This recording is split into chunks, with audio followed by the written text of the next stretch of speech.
Hey everybody, we're going on some 1970s vinyl memory lane nostalgia here with some stuff they would never make today. Cheech and Chong vinyl. I hope you'll consider watching.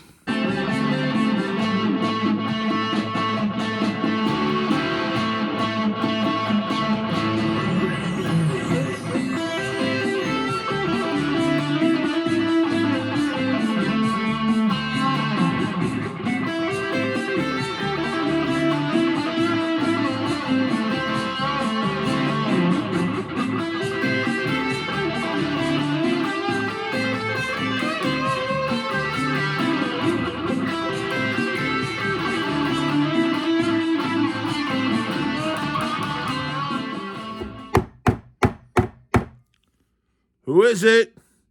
Hey, it's me, Dave. Open up the door. Dave? Dave's not here. No. I'm Dave. Dave, open up the door. Dave? Dave's not here.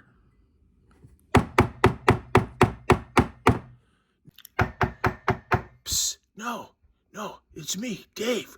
Open up the door. Dave?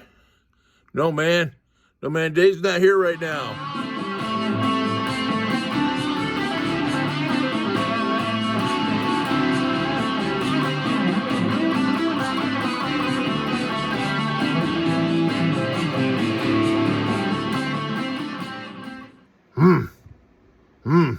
What's this?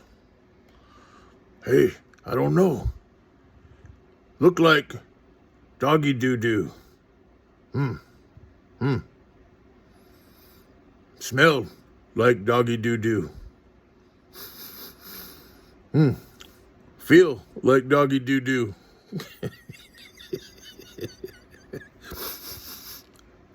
Taste like doggy doo-doo. It's a good thing we didn't step in it.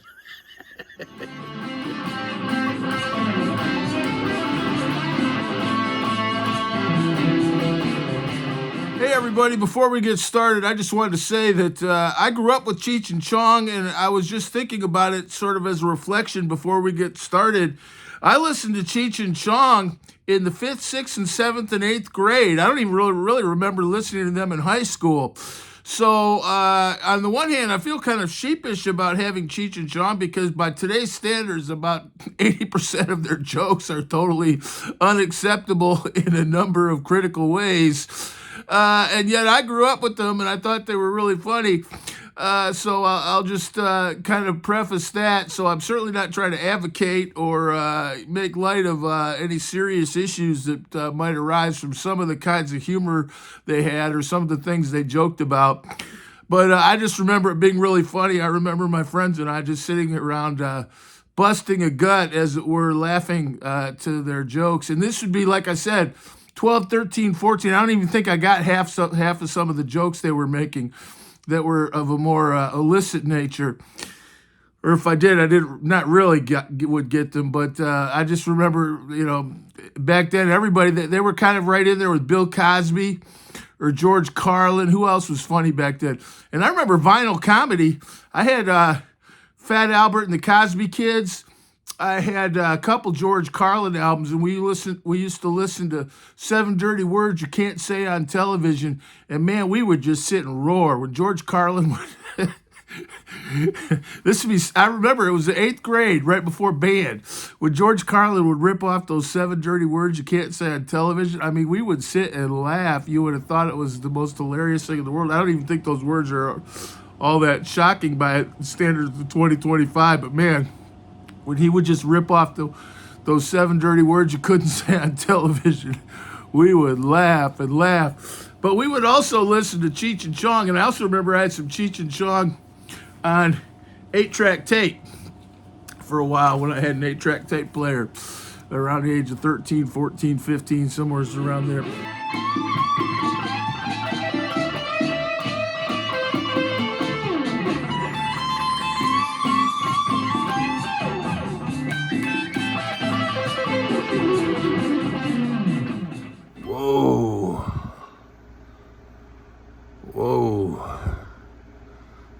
What did you say that was?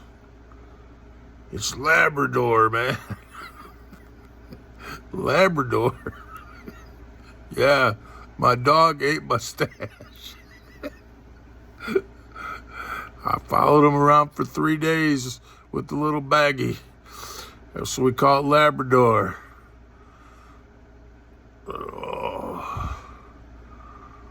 Oh man. Whoa. Whoa. How am I driving, man? I think you're parked, man.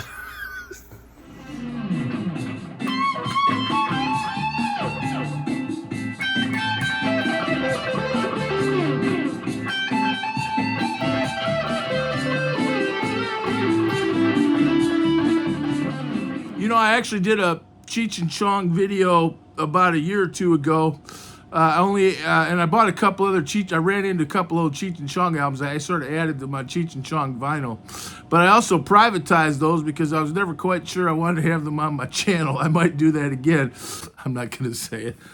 I listened to that when I was like 6th, 7th grade. Now I feel like if I told that joke, people would be after my head. Oh, well, anyway, I don't know. Some of that's pretty juvenile.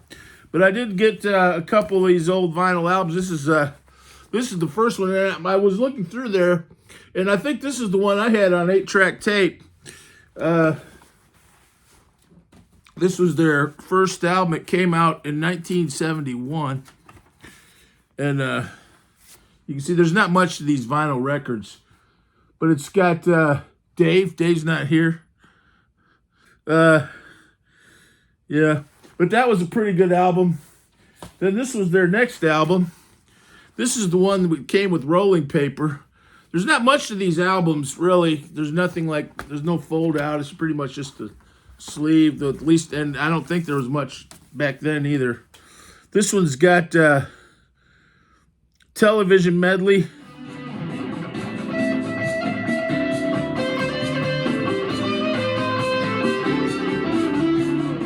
Wow. I'm glad you finally let me in, man. Hey, what you watching, man? It's some movie about Indians, man, but it's really boring. Hey, that's no movie about Indians, man. That's a test pattern. Let's make a dope deal. The Empire Hancock Building's on there. Hello, friends. Are you tired? Are you down? Has your daughter run off with the rock musician? Is life one big bummer and you feel like ending it all? Well, the Empire Hancock Building may be just the place for you. I don't know. You know, then you wonder why some of us older people aren't that politically correct. Yeah, there are just a bunch of funny ones. And then this is the one I already did a video on, Los Cochinos, which, by the way, means the pigs, as in the police. So... But you know what? I actually remember listening to this, believe it or not, in United Methodist Fellowship. We went to a Baptist church when I was in high school, but when I was in junior high and from most of my youth and then really most of my life, I've been a Methodist. But I went to United Methodist Fellowship, and this was kind of a small Methodist church. We had some nice kids and everything, but one of the older kids on a retreat one time brought in his stereo, so we were there like from Friday afternoon all the way till Saturday morning. And so this kid was like older. He was maybe like a junior in high school or something, and he had a really good stereo. It was quadraphonic, and I remember that's when I first remember hearing a lot of Alice Cooper and the album Black Sabbath Paranoid in the fellowship hall of that old Methodist church, actually. And we had a very loose level of adult supervision, someone checking up on us once in a while, and someone supervising that was barely beyond youth age themselves. Herself. But anyway, he played this album. And I remember listening to it. This is kind of funny because you look at some of the musicians that played on this. Because there's that song Basketball Jones. It's actually a song. And I remember hearing it. And it was just kind of a fun song. Cheech and Chong would have songs once in a while like Earache My Eye. But you look who's on there. George Harrison, Klaus Voormann, Jim Keltner, Carole King, Tom Scott. Remember, he used to have a band on the Pat Sajak show. Tom Scott. He played the saxophone, kind of like Doc Severinsen or one of those orchestra players. Billy Preston on keys. So, once again, I'm certainly not advocating a lot of the things they joked about, and it's kind of funny that when I actually listened to them, I was a kid. I mean, I'm literally like 11, 12, 13, 14. I don't even think I listened to them much after that. I did watch their movies when they came out, but those came out when I was more later in high school. And the first movie was really funny, Up in Smoke. At least it had some really hilarious scenes. And, some of those movies, you remember them as being so funny. And if you go back and watch them now, there might be a few scenes that were truly hilarious, and then you kind of sit through the rest. It was all right, I guess most comedies are like that. But their first movie had some really, really funny parts in it. But I just thought I'd share this vinyl with you. Not all that much to it, but definitely. We'll just hear in order. That's their Cheech and Chong, their first album. This is Big Bamboo. And I bought this for like $5 used, but I looked on eBay. If it's got the rolling paper in it, it goes for like $100. So no offense, but $95 is not enough for me to have a 60-year-old piece of rolling paper that I'm not going to use. And then you had Los Cochinos. I think kind of by the mid-'70s, they were still around. I mean, because Up in Smoke came out when I was in high school. That would be like 78, 79.